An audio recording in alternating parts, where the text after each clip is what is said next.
বিশ্ববাজারে জ্বালানি তেলের দাম বাড়লেও আপাতত দেশে তেলের দাম না বাড়ানোর সিদ্ধান্ত নিয়েছে বাংলাদেশের প্রধানমন্ত্রী তারেক রহমান। সম্প্রতি প্রধানমন্ত্রীর কার্যালয়ে অনুষ্ঠিত এক উচ্চ পর্যায়ের বৈঠকে জ্বালানি মন্ত্রণালয়ের পক্ষ থেকে তেলের দাম বাড়ানোর একটি প্রস্তাব উত্থাপন করা হয়।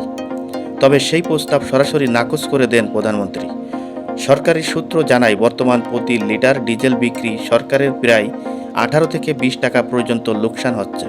তারপরও সাধারণ মানুষের উপর বাড়তি চাপ না দিতে তেলের দাম না বাড়ানোর নির্দেশ দেন প্রধানমন্ত্রী। বৈঠকে প্রধানমন্ত্রী নির্দেশ দেন, জ্বালানি তেলের সরবরাহ স্বাভাবিক রাখতে হবে এবং বাজারে কোনো ধরনের আতঙ্ক সৃষ্টি হতে দেওয়া যাবে না। একই সঙ্গে মজুতদারি বা অতিরিক্ত দামে বিক্রি ঠেকাতে কঠোর নজরদারি চালানোর নির্দেশ দেওয়া হয়েছে। জ্বালানি বিভাগ জানিয়েছেন, দেশে পর্যাপ্ত তেলের মজুত রয়েছে এবং নতুন করে কয়েকটি জাহাজে করে ডিজেল আমদানি প্রক্রিয়া চলছে। ফলে জ্বালানি সরবরাহে বড় ধরনের সংকটের আশঙ্কা নেই বলে জানিয়েছেন সংশ্লিষ্ট কর্মকর্তারা। বিশ্লেষকদের মতে, বিশ্ববাজারের দাম বাড়লেও দেশে তেলের দাম স্থিতিশীল রাখার এই সিদ্ধান্ত সাধারণ মানুষের জন্য স্বস্তির বার্তা হিসেবে দেখা হচ্ছে।